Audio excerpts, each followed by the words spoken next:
I do not feel a warm and welcoming feeling. What do you envision to make 21st Street inviting to visitors and to residents? Well, when you walk down 21st Street, you see a lot of vacant storefronts. But there's a new restaurant that just opened up, and they're opening, or they just opened about a month or two ago, and it seems to be successful. So again, we look to see what brought them, talk to the business owner there, what brought them into the town, how are they doing, and maybe we can spread that out down 21st Street and see how we can get these storefronts filled. Possibly as town council, we can maybe do some kind of incentives for small businesses. We did recently, we visited a new place, Market Baker's Market, that just opened up. They have very innovative technology there, and they're brand new, they just started up. So we can talk to their owners, see what brought them to Personal, and see if we can spread that. 21st Street poses a very interesting challenge to Percival. There's a lot of buildings there that have had multiple fires, they're not up to code, there's asbestos, and there needs to be work done. Buildings like that aren't going to attract good, sustainable small businesses to come in when they need so much repair and so much money to be put into them, because small business owners don't have that kind of money. And so part of my platform is revitalization of Percival. Is we need to look for grants. There's federal grants, there's state grants, community block grants that help facade improvement, building improvement, to help small business owners to do that, so we can attract them. 21st Street is a prime example. It needs some revitalization. I don't want new development. I don't want mass development, not at all. I want revitalization of our town to attract small business owners, so we can have that cute niche market so people can come and shop, spend their money, and then leave.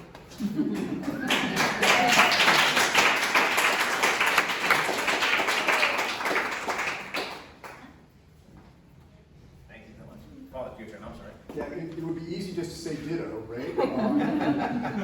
But I do think one of the things that, again, I'm very interested in working on, given the opportunity, is to bring a voice, Percival's business voice, down to Richmond, so that we can leverage some of the funding tools that are available for specific projects.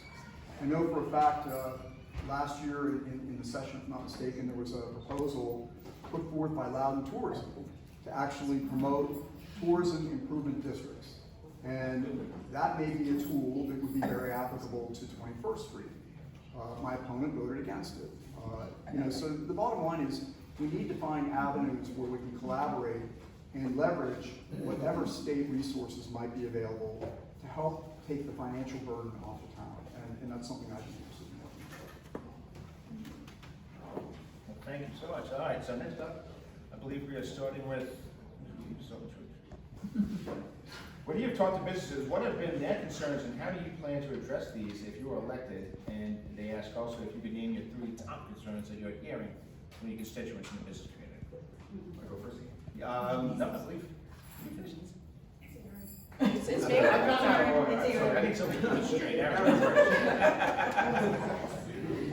So for over the last year, 5 years really, since I've been working with the PBA, I've spoken to countless business owners, new business owners, old business owners, not age, just length of having business in town.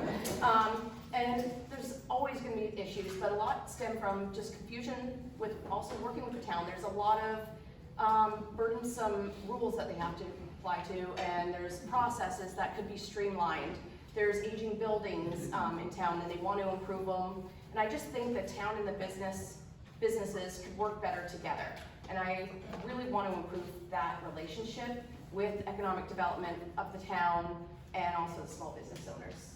I think that will ease a lot of the burdens for the businesses.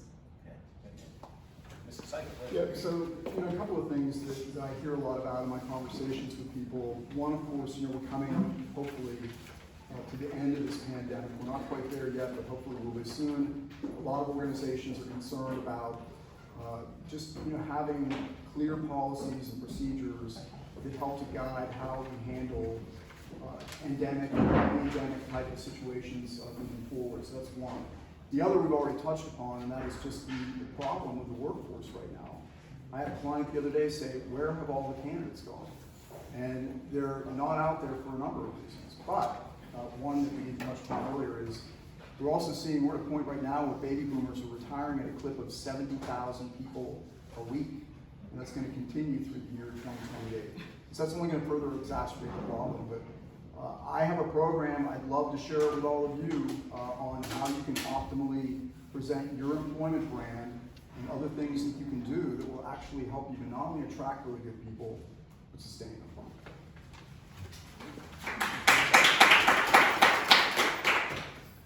I think a clear line of communication for business owners and town council is very important. So I would always have an open line to, as a town council member, you would always call upon me and say, what would you need? And I would talk to my constituents and also other town council members and what we think we can do for them. We recently visited the Maker's Mark, again, a place that does very innovative, right in our backyard of Percival. And they were onto something good, and I think they have a great floor plan, and they have a great envision of what the future, and it also was open to the community for membership. You can go there, and if you're into woodworking or metal shopping, even as an amateur, they even have classes. And I think that's a great start for the small businesses to work. So I've got a couple of questions on this subject, so I'm going to try to consolidate them as much as I can. Mr. Syke, I'm going to start with you. You're chuckling because you already know what I'm going to do. We are not quite through the woods as it relates to this COVID pandemic. And so the question is, and I'm going to try to do the best I can to be faithful to the other questions that have been offered, is what are your thoughts on subjects such as it relates to the COVID safety protocols, vaccine requirements or mandates, mask wearing, mandates or requirements, other things necessary for the previous restrictions on the size of gatherings, other things that were done by state, local, and federal governments in order to reduce the spread of this disease. And second part of this question, so please stay with me, what do you think is the path forward to help our business community get back to fully operating the way they were before the pandemic started? Yeah. I mean, we were all unfortunately traumatized by COVID, and you know, we could spend hours talking about that. What I would submit is we went through the first pandemic we ever experienced in a 100-year time frame. There was undoubtedly a lot of confusion, and I think that hindsight's always 20/20, right? We can look back now and recognize that there could have been some things that we should have done differently. I'm not going to deny that. I think the state legislature could have been more involved in partnering with the executive branch to help formulate clear policies that everyone could buy in on. But I'll say this, in 1777, a gentleman by the name of George Washington made a very significant decision to get the entire Continental Army of the United States inoculated from smallpox. The way that he did it was they sliced open your arm, they took live smallpox on a string, put it into the cut, bound it up, and you were going to get a case of smallpox. The mortality rate was 5 to 10%. I have come from a medical family. My dad was a pioneering physician, my mom a critical care nurse. My brother a neuroradiologist. My godson is ultimately getting his PhD from Princeton in virology. We have the ability to address these diseases. I believe you have vaccines. Thank you. Oh, go ahead, go. There you go. Okay, yes, sir. Again, it's been a tough time with the COVID. It's affected everyone in everyday lives. Some people are at work, we're lucky enough to still be working. It come to my attention, I was reading that Leesburg recently were mandating that all their, the town council members just voted that all their local employees have to get vaccinated. So if that was to come to Percival, I would toss it to our constituents and see, and the people, employees, and see what they would want to do. If they decided they wanted to try to get a survey of what they would want, if they would want to get all their employees inoculated or not, and then we take it from there. And then I would vote accordingly if it came up for town council.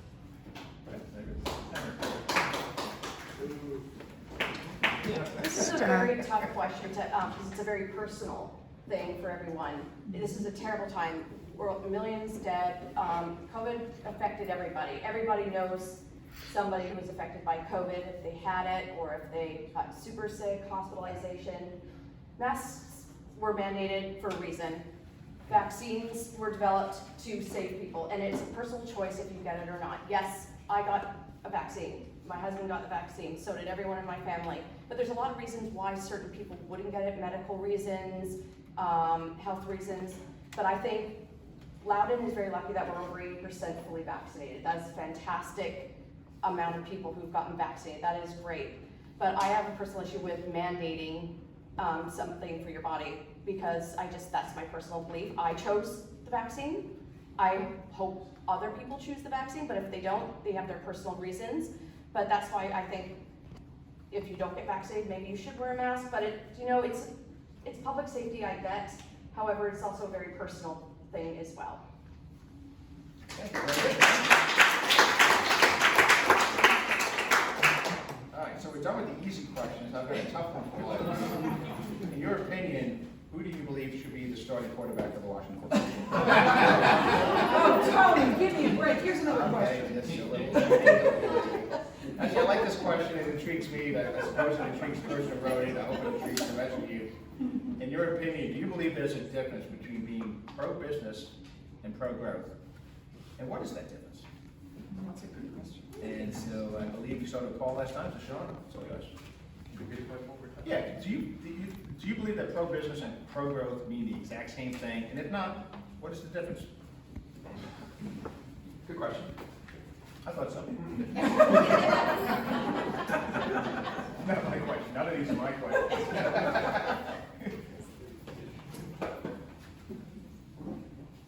I think pro-growth and pro-business are separate. I think you can stay small, and I think business can grow at the same time. I don't think they're together.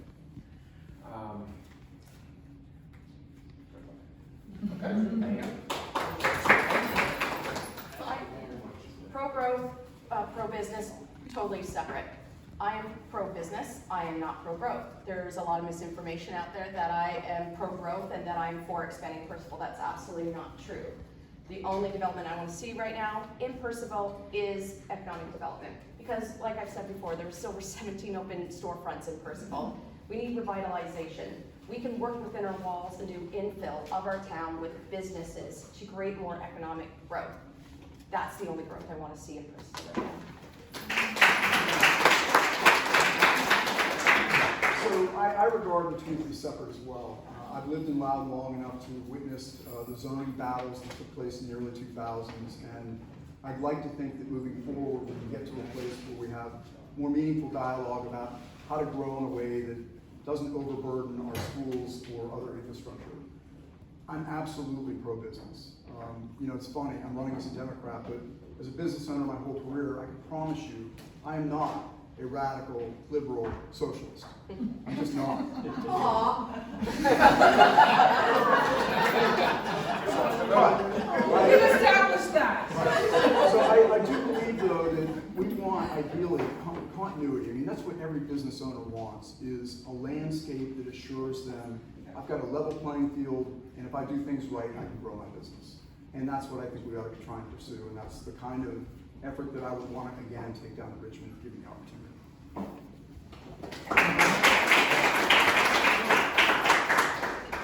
John, so you went first last time. This is very much a town-specific question, so Mr. Seifer, if you want to bow out, you have my permission. But it's actually come up a couple of times, so I feel like I can't ignore it.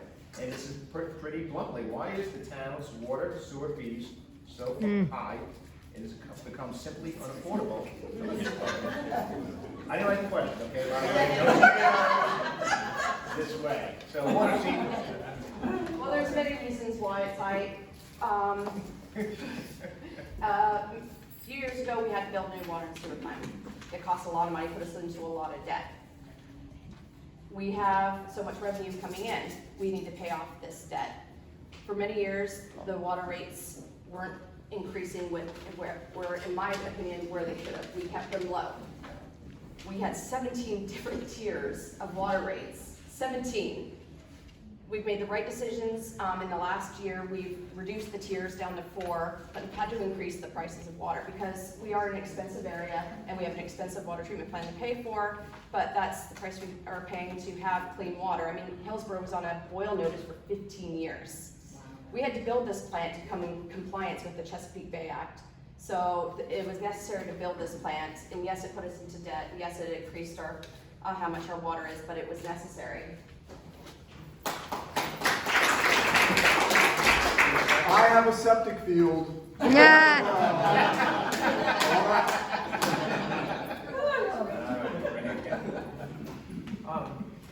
remember doing some research on the sewer plant, and it came to the attention of town council to they hired that consulting firm, and they were gonna raise rates 9% was the proposal. And if I remember correctly, Mayor Charles Adams says, we can't raise the water rates that high, which I stand behind, and rates went up about 3%, if I remember correctly. So, yeah, the debt does have to be paid off, but at the same time, it has to be reasonable. We can't jack up water rates 9%. People, it's unaffordable. There's gotta be other ways to come up with that kind of revenue. I know there's a little bit of a reserve sometimes in the town budget. Perhaps that can be used somehow to pay off the debt for the sewer plant. I'm sure there's other proposals that we can come up with, but 9%, 10% a year cannot be substantiated. All right, so I believe that was a good call. So this question as it relates to, and I've seen other ones about this too as well. So the last 18 months, I think we all acknowledge, has been very difficult. And we appreciate that local, state, federal governments have provided support to the business community, in part, to be honest, to relieve some of the restrictions that have been placed on those businesses in order to restrict the spread of the virus. Okay, so we are now reaching the stage where those programs are pretty much running out, okay? But the pandemic has not. So what are some of your ideas, if you have any, that would support businesses going forward? We're still suffering some of the lingering after effects of the COVID-19 pandemic, especially since it's pretty clear that we're not at that place where we're through the woods yet. Right. Yeah, so again, I think that the one thing more than any other that I hope we learn from this time frame, this historic time frame that we're in, are lessons that we can apply the next time it happens. And, regrettably, there likely will be a next time. I believe that having the ability to have some foresight about how you're going to conduct yourself, policies, procedures, etc., makes operating your business a lot more predictable. And I think, again, that's what business owners ideally want, is predictability and continuity of operations. And so I would submit that there should be some sort of a program set up within the state of Virginia that works to try and provide that real transparency about when things like this happen in the future, here's exactly what you can expect.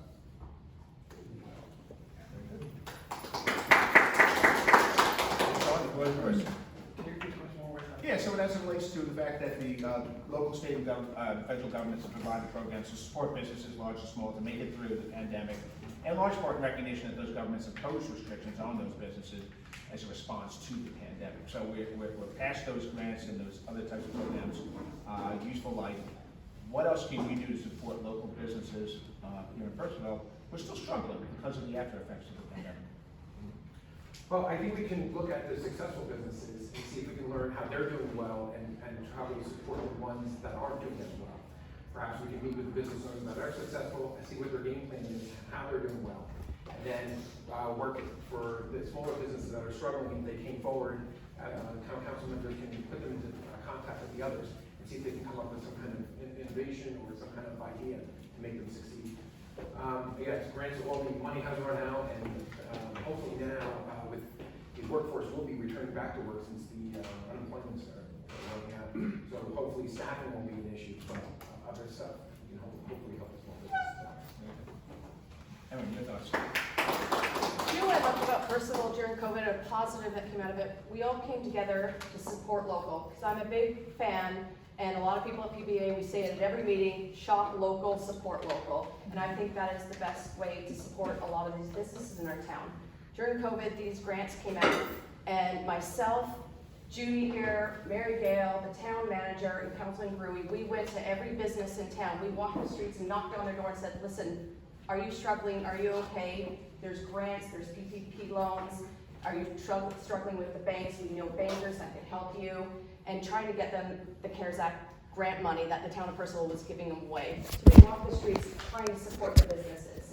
Now coming out of that, now that the grant money's gone, all I can say is support local, shop local, always recommend a local business. All my campaign stuff is printed locally with the 2 print shops in town. My dad's buying a generator off Jeff Browning and a tractor. He's being moved out of business. Always support local, shop local when you can.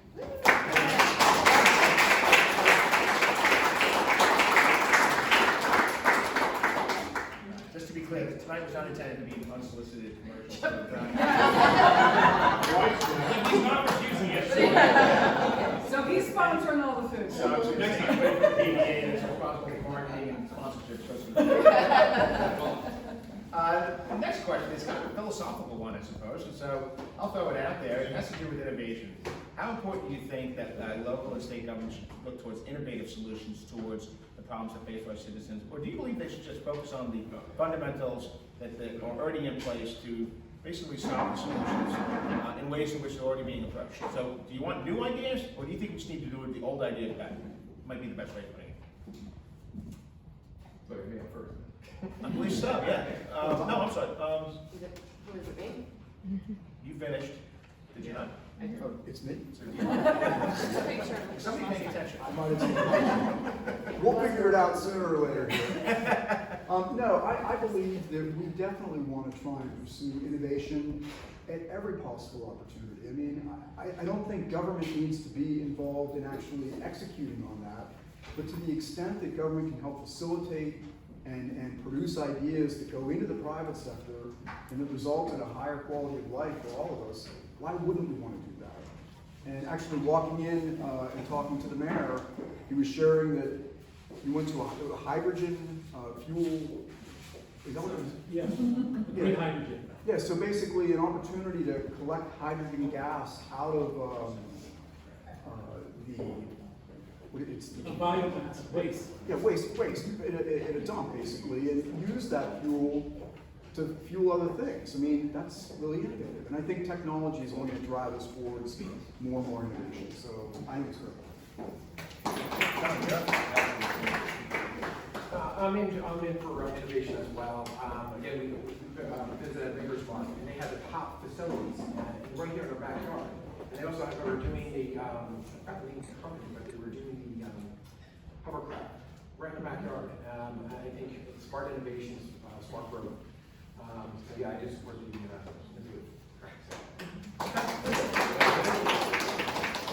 I think innovation is good, but I don't think we should be doing innovation just for innovation's sake. I believe our town is here to get the crucial things paid for. I just don't think innovation should be on our town's dime right now, especially when we have a lot of bills to pay and we have crucial capital projects that need to be done. So yes, innovation is great on the private sector, to bring it into the public sector when it's affordable and when it's good to move forward. But for our town right now, with the bills we have to pay, I just don't think our town should be paying for any innovative things that are not tested and tried.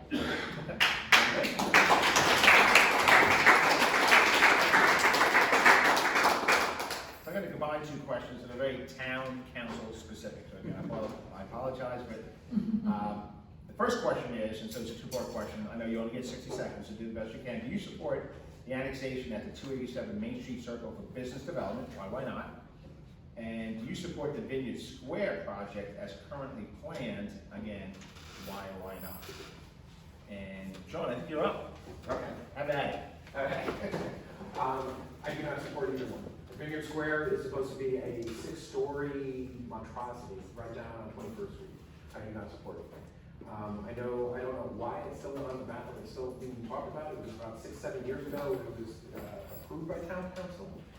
And I don't know, the funding's not there, but I do not support any kind of development on 21st Street.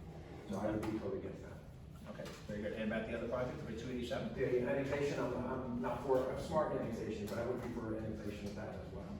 I don't think we can buy ourselves out of that too much. Cool. Eric, you're up, please. Granted about the 287 annexation, I don't know enough about it to comment on it right now, but when it comes to the Vineyard Square project, for one, it's not a 6-story building. It is not going to be above Magnolia's. It's smaller. I've seen the designs. Everyone that has asked has seen the designs, and the builders of it were willing to work with the design to be in the same likely style and the historic look of the rest of Percival. They're willing to work with council with the design, change it so it is a more likable building to people's standards. And I personally think that street needs revitalization. And if the builder's willing to work with the town to change the design so it's not so big, I think I'm all for it, but definitely not 6 stories. Definitely not. That is not in the style of that street or with Percival.